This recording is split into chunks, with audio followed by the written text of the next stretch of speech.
a esquerda portuguesa foi dizimada, né? Dizimada, completamente dizimada. Em 3 anos. Sim, e nesses mesmos 3 anos o Chega partiu de 12 deputados para os 58 que tem agora. Então é 4 vezes mais, né, o número do que eles tinham em 2022. Então, Olavo é do Carvalho, melhor canal de corte do YouTube. Opa, eu sei que você não aguenta mais ouvir, eu pedi para você fazer o triplo C, curtir, comentar e compartilhar, mas eu peço porque 4 entre cada 10 pessoas sequer estão inscritas no canal e a maioria não ativa as notificações e nem curte o vídeo e isso prejudica o nosso algoritmo. Então ajuda a gente aí, brigadão. Acabou o tic-tac, né? Acabou o negócio de tic-tac, Paulo Figueiredo, tic-tac, acabou, né? Hoje acabou, eu espero que acabou. Ou então o Marco Rubio está fazendo tic-tac também. Eu peço a você um segundo, para que você veja se você está inscrito no canal, é muito importante.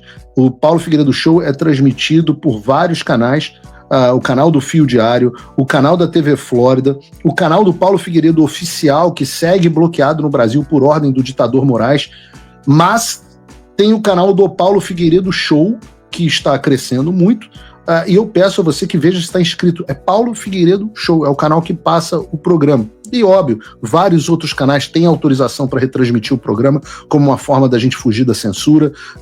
Existe a transmissão no X, agradeço a aqueles que estão assistindo pelo X, e existem também os cortes do programa em múltiplos canais. Tem muita gente que pensa que o canal do Olavo é do Carvalho, é meu, infelizmente não é, é de uma pessoa muito inteligente que pediu autorização para transmitir os meus cortes e de outras pessoas, e eu deixo aí inclusive um abraço para o pessoal do canal Olavo do Carvalho, se inscrevam lá também que eles são muito bons.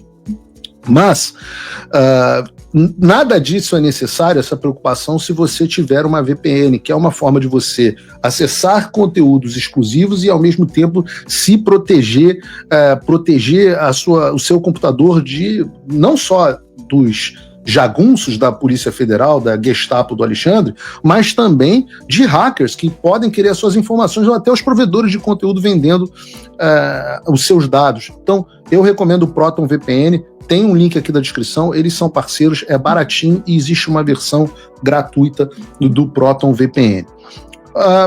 Antes de eu entrar na questão do Rubio, eu vou falar rapidamente sobre a questão de internacional. Eu vou um pouco para Portugal, né? Muitos de vocês sabem que eu também sou português, e a gente não conseguiu tratar do assunto ontem, mas na Europa foram algumas eleições importantes que mostraram como o movimento da direita, eu falo muito sobre isso, sobre a questão de que o Brasil não está isolado, nem o Alexandre está isolado. Existe hoje uma briga no Ocidente entre um movimento censor do establishment tentando simplesmente calar a vontade popular, e isso que se chama de nacional-populismo, que é o movimento do qual faz parte o presidente Bolsonaro e faz parte o presidente Trump.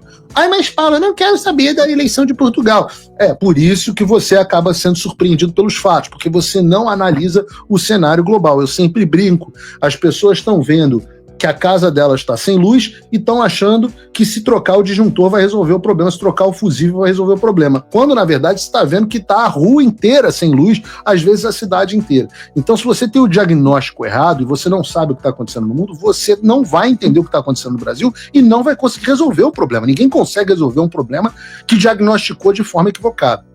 E nós estamos vendo, no velho mundo, crescimento da direita e também uma reação do sistema ao crescimento da direita.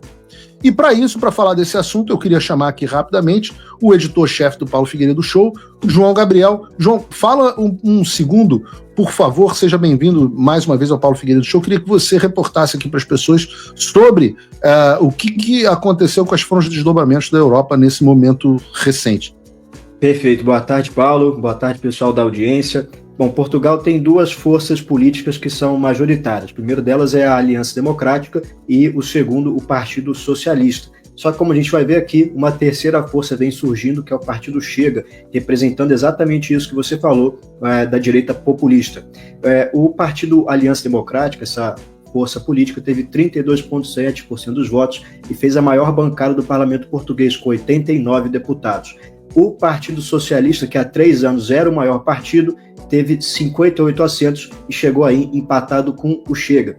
Agora, mais importante do que isso, do que os números absolutos ou dos resultados, é que a gente entenda o que isso significa para cada um desses partidos. Para a Aliança Democrática, até pode parecer que foi uma vitória, afinal de contas é o maior partido do parlamento agora. Mas foi uma vitória, pelo menos, com gosto muito amargo. Vejam só, apesar de terem feito 89 deputados, isso significa que eles estão muito aquém dos 116 necessários para que pudessem governar sozinhos em maioria absoluta. Então, sim, importante um contexto para as pessoas que Portugal tem um regime de parlamentarista, e no regime parlamentarista você só consegue formar o governo quando você tem a maioria do parlamento, que são quantos votos, João? 112? 116. Exatamente isso, né? Ou seja, sem partidos a aliança não consegue governar. Eles conseguiram quantos votos, perdão? 89.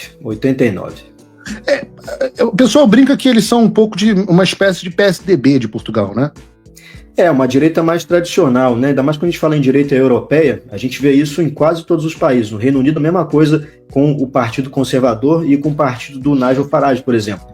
Existe uma direita mais establishment e existe uma direita mais contra establishment, antiglobalista, um pouco eurocética. É uma direita, mas uma direita diferente que a gente trata como esse grupo da direita populista que é representado pelo Chega.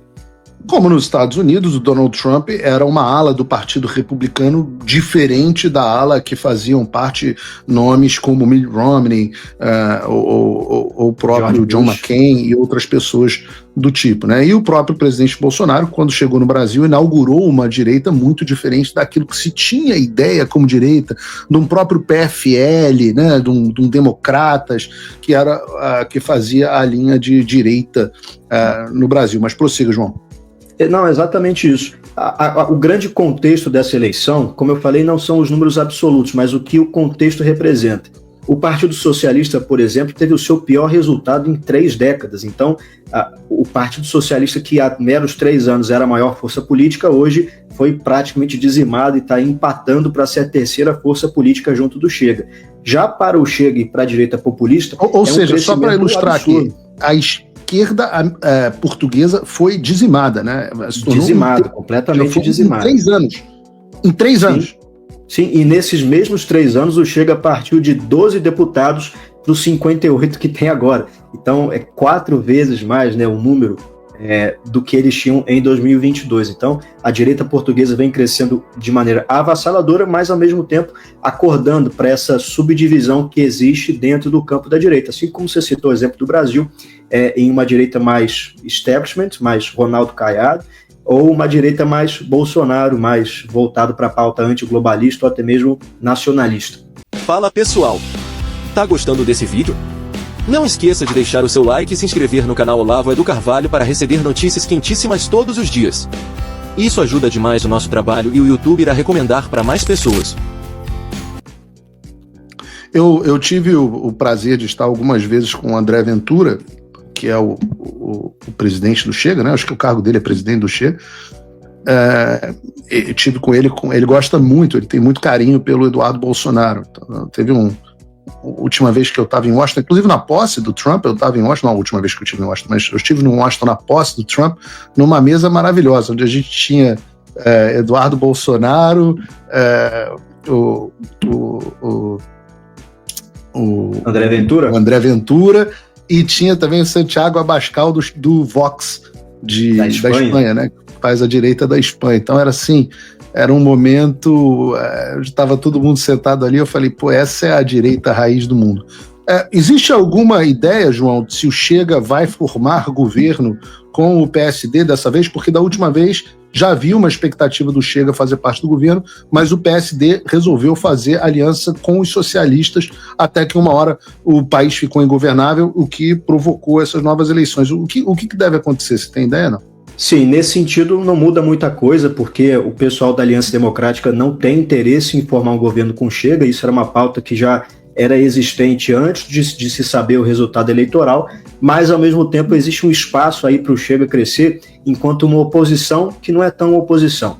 Ou seja, O Chega talvez adote aí a linha de não paralisar o país, não deixar que nenhuma legislação seja aprovada, até porque o Partido Socialista já deixou claro que também não fará aliança com a Aliança Democrática, ou seja, o Chega vai ser o partido mais necessário de todos. Nem vão travar toda a pauta do governo, que torne o país insustentável e com isso se tornem impopulares, nem da mesma forma vão aderir inteiramente à pauta da Aliança Democrática, levando em consideração que para o Chega duas pautas importantes são a questão migratória e a questão da segurança pública, em que eles têm muitas divergências aí desse campo da centro-direita.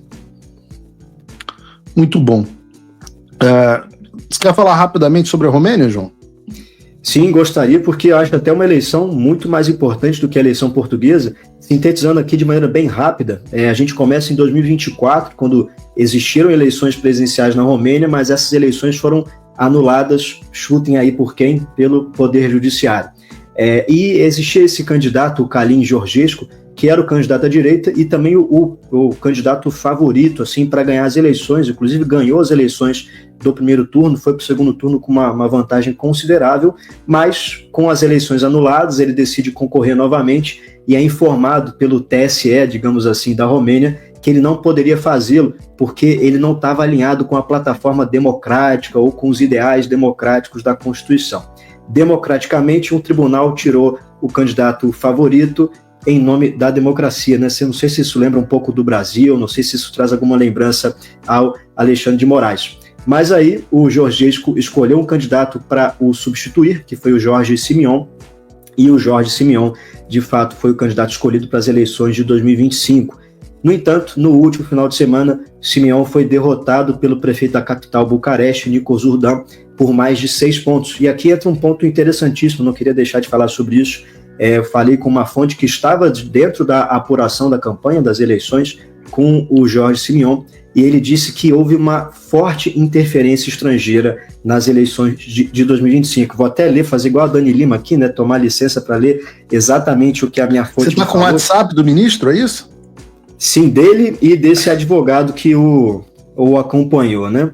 Ele disse assim, falando sobre Emmanuel Macron e sobre os franceses. Ele, Macron, enviou o embaixador da França na Romênia para pressionar a Corte Constitucional. Não sei se vocês já viram isso no Brasil, talvez um vídeo do Barroso admitindo que isso aconteceu. Depois, segundo ponto, a membro do Parlamento Europeu, Valérie Hayer, disse publicamente que estava em uma campanha contra Jorge Simion, uma francesa política, membro do Parlamento Europeu, dizendo que estava em campanha ativa contra um candidato de outro país. Lembrando que as eleições de 2024 foram anuladas por interferência estrangeira, no caso da Rússia, mas aparentemente da França está liberado. E terceiro, também muito parecido com a situação no Brasil, ele, Macron, enviou seu chefe de inteligência, um antigo colega de classe, para pedir às redes sociais, como o Telegram, que banissem canais conservadores romenos. Então, esse é o cenário em que as coisas aconteceram na Romênia. Alta interferência. Ou seja, deixa eu entender mais ou menos, me corrija aqui, porque eu sou meio burro em eleição da Romênia, João, você que é especialista aqui. Tá com o WhatsApp dos caras da Romênia e tudo. Me explica aqui. Então tinha um Bolsonaro romeno, o Bolsonaro estava liderando a eleição, ganhou o primeiro turno e na hora de chegar no segundo turno anularam a candidatura dele, é isso? Aí ele tentou concorrer de novo e esse Bolsonaro romeno, que é o Georgescu, estava inelegível. Aí botaram um outro candidato da direita permitida no lugar dele, brincar aqui, um Tarcísio da vida no lugar dele, e o cara disputou e perdeu com forte influência internacional. É isso? Eu entendi errado. Perfeitamente, exatamente isso que aconteceu. Você só troca o caso do Brasil, que foi Estados Unidos, por União Europeia e França. Exatamente o que aconteceu. É isso que dá quando as pessoas resolvem disputar a eleição achando que você só ganha no campo político local, né? E não entende que, na verdade, você está inserido num contexto global. Por isso que essa pauta é tão importante. Obrigado, João. A gente tinha que ter abordado isso ontem. Agradeço aí você por ter voltado. Parabéns aí por todo o trabalho que você tem feito aqui no programa, viu? Se você, como eu, está dormindo mais tranquilo agora que o Trump voltou à presidência, ótimo. Mas e o Brasil? Nosso país continua no buraco. A volta do Trump nos dá esperança, mas as coisas não vão se resolver sozinhas. Vai ser preciso muito trabalho, meu e seu. E não adianta xingar muito nas redes sociais achando que isso resolve alguma coisa. Não tem salvador da pátria. Não tem um político que vai resolver por você. A responsabilidade é sua. Eu larguei tudo para me dedicar a isso. E você? Como você pode ajudar sem abandonar as suas obrigações? Simples. Apoie quem está na linha de frente. Sem isso, esse trabalho simplesmente não continua. Acesse www.paulofigueiredoshow.com/apoie e com a partir de $5 por mês, garanta que isso siga em frente. Se puder ir além, torne-se meu patrono Gold e participe do meu grupo privado e ajude a definir as minhas próximas pautas. A diferença entre vencer e perder está na ação. Durma tranquilo, sabendo que você fez a sua parte. Faça o tal do triplo C. Curta, comenta, porque a integração do chat ajuda muito, e compartilhe. Você pode fazer essas 3 coisas que ajudam o algoritmo a aparecer. Mas eu não estou brincando não, pessoal. Dá uma paradinha agora de 1 segundo e clica no joinha, porque às vezes sabe, essa pessoa já está acostumada a ouvir isso. Não, é importante que você faça isso, porque se você não fizer, inclusive atrapalha o vídeo. Parece que o vídeo é menos relevante.